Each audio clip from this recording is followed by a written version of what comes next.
Chapter 1 है जिसका नाम है केमिकल इक्वेशंस एंड रिएक्शंस। तो इसमें जो सारे कंटेंट है वो मैंने इस पे लिख दिए हैं, हम एक एक करके इन सभी को डिटेल में डिस्कस करेंगे। तो सबसे पहले हम इसमें डिस्कस करेंगे इसका इंट्रोडक्शन। ये चैप्टर बहुत इंपॉर्टेंट है, इसमें से टीचर्स 5 मार्क्स का क्वेश्चन बहुत इजीली दे देते हैं, जो कि है बैलेंस केमिकल इक्वेशंस। और कई टॉपिक इसमें इतने ज्यादा इंपॉर्टेंट है जो कि आपके +1 +2 में भी आपको बहुत काम आएंगे, बहुत डिटेल में समझने वाला चैप्टर है, क्योंकि केमिस्ट्री एक तरह से first time chemical reactions equations हम पढ़ेंगे इसमें। तो इसमें सबसे पहले हम इसका इंट्रो देखेंगे, उसके बाद हम देखेंगे टाइप्स ऑफ चेंजेस। हमारे आसपास हमारे एनवायरनमेंट में जो जो चेंजेस होते हैं वो क्या है, फिजिकल चेंजेस है, केमिकल चेंजेस है, रेडियो एक्टिव चेंजेस है, ये सभी कैसे होते हैं, इनके एग्जांपल्स क्या है, ये हम डिस्कस करेंगे। केमिकल रिएक्शंस क्या है, जितने भी केमिकल रिएक्शंस होते हैं वो हम लिखना सीखेंगे। उसका इक्वेशन क्या है, जैसे हम मैथ्स में फॉर्मूला लिखते हैं 2x + 3ab टाइप इस तरह से फॉर्मूला लिखते हैं, वैसे हम केमिकल इक्वेशंस लिखना हम सीखेंगे। Different type of chemical reactions, जितनी भी टाइप की केमिकल रिएक्शंस होती हैं उसको हम डिस्कस करने वाले हैं। ऑक्सीडेशन एंड रिडक्शन रिएक्शंस, जो हमारा ऑक्सीडेशन रिएक्शन है उसमें कौन से एजेंट है वो भी पढ़ेंगे कि ऑक्सीडाइजिंग एजेंट, रिडक्टिव एजेंट्स, ठीक है, reducing agent, sorry, reduction reactions discuss करेंगे। ये बहुत इंपॉर्टेंट टॉपिक है, इसको आप पहले ही स्टार लगा लीजिए, क्योंकि ये आपके फर्दर +1 +2 में बहुत काम आने वाला है, और जितने भी कॉम्पिटिटिव एग्जाम होते हैं उसमें भी इनमें से क्वेश्चन जरूर पूछे जाते हैं। फिर आगे बैलेंस केमिकल इक्वेशंस की, अब हमने केमिकल इक्वेशन को लिखना सीख लिया, उसके एटम्स को हम बैलेंस कैसे करेंगे वो हम डिस्कस करेंगे। ये ऐसा टॉपिक है जो क्लास में टीचर हमें 5 मार्क्स का दे देते हैं, एक इक्वेशन दे देते हैं कि इसको बैलेंस करो, 5 मार्क्स हमारे बन जाएंगे। बहुत सारे एग्जांपल्स के जरिए मैं आपको अच्छे से आपके दिमाग में फिट करवा दूंगी ये, तो आप बहुत ध्यान से सारी वीडियोस को देखिएगा। और साथ साथ नोट्स बनाने बहुत जरूरी है, रफ नोटबुक लेकर बैठिए, अपनी पेन लेकर बैठिए, साथ के साथ लिखते जाइए आप टॉपिक्स। उसके बाद corrosion, rusting and it's prevention. Corrosion and rusting क्या है, मेटल्स के ऑब्जेक्ट पर कोरोजन लग जाता है, जंग लग जाता है, तो उसको बोला जाता है ये उसकी प्रिवेंशन। अब हम उसको रोक कैसे सकते हैं, ये सभी हम डिस्कस करेंगे। रेंसिडिटी क्या है, रेंसिडिटी यानी कि खाने की चीजें खराब होने लगती है, ऐसा क्यों होता है, खाने की चीजें खराब क्यों होने लगती हैं, कि जैसे कि हम एग्जांपल लेके चलते हैं कि एक चिप्स का पैकेट आपने लिया, उसको खाया, उसको छोड़ दिया, उस पर एक्सपायरी डेट आपको पता लिखी होती है कि यूज विद इन 3 मंथ्स और 2 मंथ्स, इस टाइप का लिखा होता है। बट मान लो हमने उसको पूरा फिनिश नहीं किया, हमने उसको यूं ही छोड़ दिया, 3-4 दिन बाद अगर हमने उसको देखा तो वो खाने लायक तो बचेगा नहीं, उस पर या तो फंगस लग चुकी होगी, उसके पार्टिकल्स दिखेंगे आपको फंगस के, तो वो खराब हो जाती है। वो कैसे होता है, उसका प्रिवेंशन कैसे कर सकते हैं हम, तो वो सभी हम इस चैप्टर में डिस्कस करने वाले हैं। तो वीडियोस को ध्यान से देखिएगा, 3 या 4 पार्ट्स में ये वीडियोस आएंगी, अच्छे से आपको एक एक करके सारे टॉपिक कवर करवा दिए जाएंगे, तो टेंशन बिल्कुल नहीं लेनी है हमने। टाइप्स ऑफ चेंज में सबसे पहला है हमारा फिजिकल चेंज। फिजिकल चेंज क्या होता है, it refers to a change in which the molecules are rearranged but their internal composition remain same. यानी कि कोई भी मॉलिक्यूल लिया है हमने, ये इसके मास हो गया, इलेक्ट्रॉन्स मूव कर रहे हैं, इनका जो केमिकल कंपोजिशन है वो तो सेम रहता है, लेकिन उसका जो मॉलिक्यूल्स है वो रीअरेंज हो जाते हैं। चलो हम एग्जांपल लेकर चलते हैं, जैसे हमने ले लिया H2O, वाटर, ठीक है। अब वाटर, ये भी वाटर है, आइस हो गया, वो भी वाटर है, और जो इवेपोरेट हो गया, जो स्टीम हो गई, ठीक है, इवेपोरेशन के बाद जो स्टीम हो गई वो क्या है तो वो भी वाटर ड्रॉपलेट्स ना। तो यानी कि इनके जो था रहेगा तो वो वाटर ही, तो यानी कि इनके जो मॉलिक्यूल्स है वो रीअरेंज हो जाते हैं, क्योंकि जब आइस में है, ठीक है, आइस के अंदर वाटर के मॉलिक्यूल्स हैं, जो उनकी इंटरमॉलिक्यूलर फोर्सेस हैं वो टाइटली पैक्ड है, ठीक है, मॉलिक्यूल्स एकदम टाइटली पैक होते हैं आइस में। लेकिन जब इसको मान लो हीट दी गई, ठीक है, इसको हीट किया गया, उसके बाद क्या हुआ, जो मॉलिक्यूल्स है वो एक दूसरे से दूर हो गए, यानी मॉलिक्यूल्स का रीअरेंजमेंट हो गया, और ज्यादा हीट दे दी तो मॉलिक्यूल्स उसके और दूर हो गए। रहेगा तो वो वाटर ही, कि उसकी जो इंटरनल कंपोजिशन है कि इसके अंदर H2O, 2 हाइड्रोजन के मॉलिक्यूल और एक ऑक्सीजन का मॉलिक्यूल प्रेजेंट है, वो एज इट इज रहेगा, लेकिन उसके जो मॉलिक्यूल्स है वो रीअरेंज हो गए, ठीक है। आइस से बना वाटर, ठीक है, लिक्विड, उसके बाद स्टेट चेंज हो गई, ये बन गया स्टीम, इवेपोरेशन के थ्रू वो इवेपोरेट हो गया। तो यानी कि उनकी जो मॉलिक्यूल्स हैं वो रीअरेंज हो जाते हैं, लेकिन उसकी जो केमिकल कंपोजिशन है जो कि H2O है वो सेम रहती है। ये प्रोसेस रिवर्सिबल है। अब हमारे पास पानी है, उसको हमने 0 डिग्री टेम्परेचर यानी कि फ्रीजर में रख दिया, बर्फ बन जाएगी, आइस का फॉर्मेशन हो गया, ठीक है।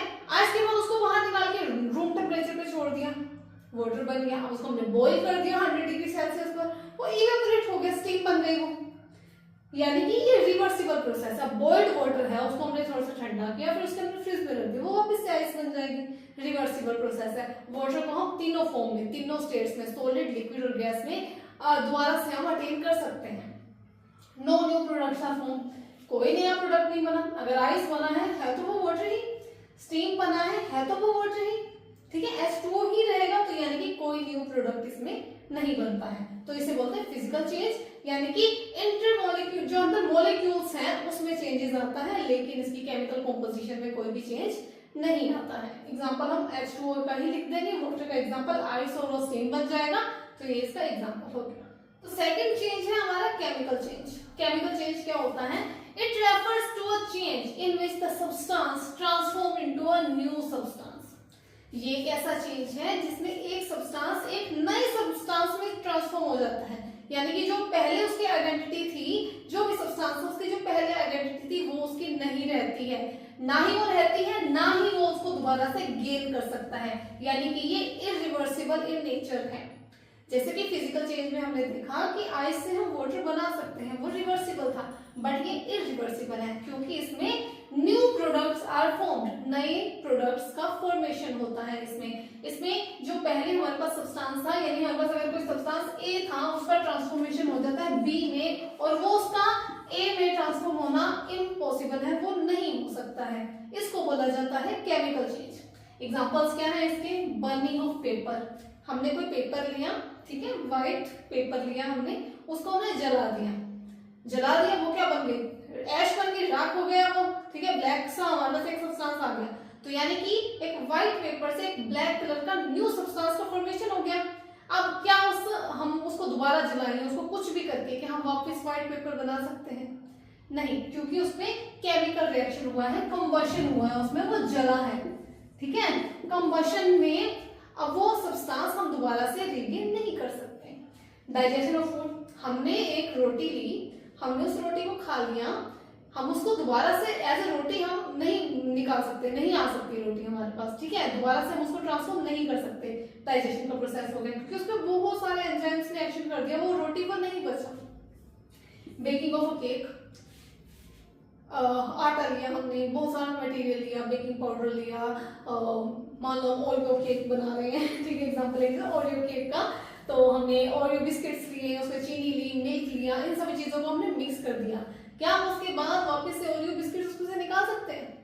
नहीं, क्योंकि वो एक केमिकल चेंज हो गया, एक new substance. Oreo biscuit, milk, sugar, baking powder, baking soda, इन सभी को चीजें मिक्स करके हमारे पास एक न्यू सब्सटेंस आया जिसका नाम है केक।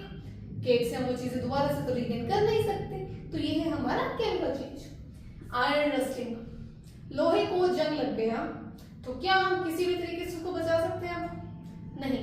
अगर मान लो हमारे पास लोहे की एक पाइप थी, अब उस पर जंग लग गया, वो यहाँ से डैमेज हो गई, उस पर होल हो गया, हम उसको दोबारा से रिगेन नहीं कर सकते। बस हम कुछ तरीके अपना सकते हैं कि फर्दर इस पार्ट पे वो रस्टिंग ना पहुंचे, लेकिन ये जो पार्ट हमारा रस्टिंग से डैमेज हो गया, हम उसको दोबारा से वापस नहीं ला सकते। अगला है रोटन एप्पल। एप्पल था, खराब हो गया, क्या हम उसको वापस ले आएंगे, दोबारा से ठीक कर सकते हैं? डॉक्टर के पास लेके जाए, उसको इंजेक्शन लगवाएं, मेडिसिन देंगे और ठीक होगा? नहीं होगा ना, तो वो एक केमिकल रिएक्शन है। एप्पल अगर खराब हो गया, उस पर जर्म्स आ गए, उसमें कीड़े लग गए, वो खराब हो चुका है, उसको हम दोबारा से नहीं बना सकते। पहले वो एप्पल था, न्यू सब्सटेंस फॉर्मेशन हुआ, रोटन एप्पल, जो कि अब किसी काम का नहीं है, तो यानी कि केमिकल चेंज में एक न्यू सब्सटेंस का फॉर्मेशन होता है। तो तीसरा चेंज है हमारा रेडियो एक्टिव चेंज।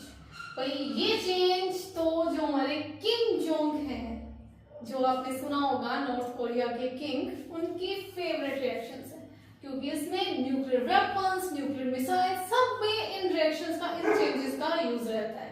ये कैसे होता है? जैसे एक हमारे पास एलिमेंट है यूरेनियम, उस पर न्यूट्रॉन ने अटैक किया, ठीक है, एक न्यूट्रॉन ने आकर अटैक किया यूरेनियम पे।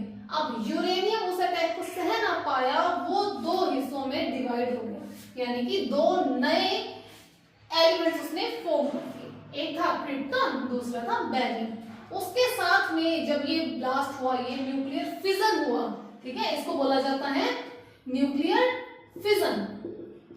अब जब ये न्यूक्लियर फिजन हुआ, एक एलिमेंट से दो एलिमेंट्स चले गए, उसके बाद उसके साथ में रिलीज हुई बहुत सारी एनर्जी। उस एनर्जी में क्या थे? उस एनर्जी में थी alpha, beta and gamma rays, जो कि बहुत खतरनाक हार्मफुल रेज हैं, बहुत हार्मफुल रेज हैं।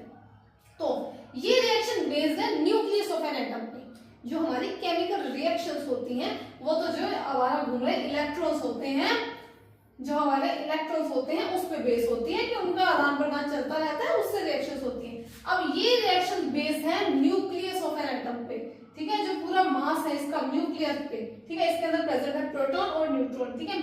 तो इसमें जब चेंजेस आए तो ये बना न्यूक्लियर रिएक्शंस, जो हमारी रेडियो एक्टिव चेंज बना, इसको बोला जाता है न्यूक्लियर रिएक्शंस, जो कि किम जोंग की बहुत ज्यादा फेवरेट है। और बहुत सारी हमने कुछ टाइम पहले, आप तो भी छोटे रहे होंगे, मतलब हो गए उस बात को 6-7 साल 8 साल हो गया समथिंग, 2016 के में भी बात है। तो उस टाइम की बात है ये, तो वो बहुत ज्यादा मिसाइल्स लॉन्च करता रहता था, बहुत सारे ऐसे, उसको बहुत पसंद था ये काम करना, कहीं भी जाके एक्सपेरिमेंट करना, न्यूक्लियर टेस्ट करने, उसको बहुत पसंद था, उसका फेवरेट काम था ये। तो ये होते हैं रेडियो एक्टिव चेंज, जिसमें कि एक एलिमेंट पे जब एक न्यूट्रॉन अटैक करता है, उसका फिजन हो जाता है, फिजन होके वो दो भागों में डिवाइड हो जाता है, एक उसमें से बना क्रिप्टॉन, एक बना बेरियम, उसके साथ रिलीज हुई बहुत सारी एनर्जी, जिसमें रेज थी, बहुत सारी रेज थी, जिनका नाम था alpha, beta and gamma rays. तो ये मास डिस्ट्रक्शन करवा देता है, ये रिएक्शन मास डिस्ट्रक्शन करवाता है, बहुत ज्यादा हार्मफुल रिएक्शन है ये। इससे एक न्यूक्लियर वेपन से बहुत सारा नुकसान हो सकता है।